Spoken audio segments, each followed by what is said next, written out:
जी मैं Abdul roof, chief spokes person Jammu Kashmir national health mission employees association, जो एक जॉइंट कोऑर्डिनेशन NHM RNT पे JK section, जिसमें तकरीबन 8 से लेके 8,500 तक लोग काम करते हैं। जैसे डॉक्टर्स की बात करें, पैरामेडिकल स्टाफ की बात करें, मैनेजर्स की बात करें, आप इस बात से बखूबी वाकिफ़ है। NHM एसोसिएशन का बार बार सरकार से एक ही मुतालबा रहा है कि हमारे मसाइल को हल कीजिए।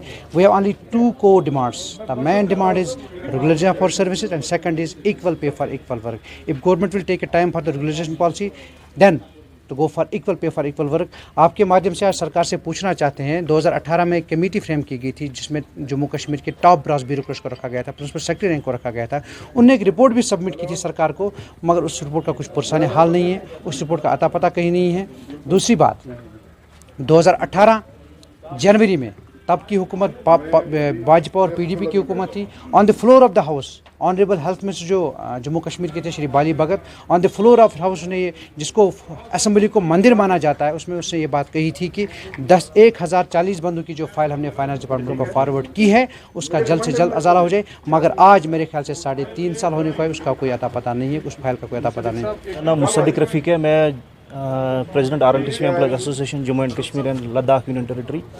इन्होंने 2 कमेटी बनाई थी, एक सब कमेटी बनाई थी जिसमें director health services Jammu, director health services Kashmir, additional secretary government of JNK थे, health and medical education department, और मिशन डायरेक्टर थे। इन्होंने रिकमेंडेशन दी थी गवर्नमेंट ऑफ JNK को कि 1062 एम्प्लॉयज़ को फर्स्ट फेज़ में हम रेगुलराइज करेंगे, और वो फाइल श्री वाली भगत जी ने फाइनेंस डिपार्टमेंट को भेजी थी।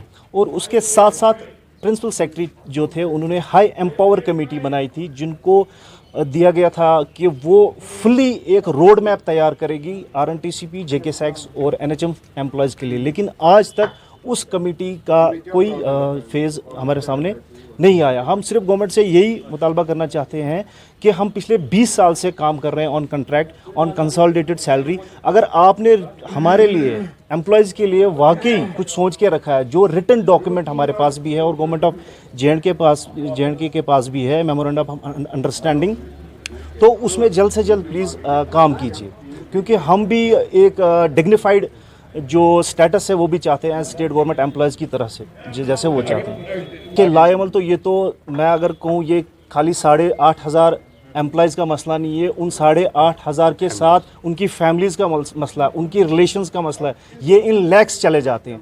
और अगर खुदा ना खास्ता हमारे साथ फिर धोखाबाजी हो रही है तो मुझे नहीं लगता कि हम शायद चुप करके बैठेंगे, क्योंकि रेगुलराइजेशन, और जैसे हमारे चीफ स्पोक्स पर्सन साहब रूफ साहब ने कहा, जब तक रेगुलराइजेशन का मसला हल हो रहा है तब तक हमें इक्वल पे, इक्वल सैलरी का बेनिफिट दिया जाए, जैसे बाकी स्टेट्स में।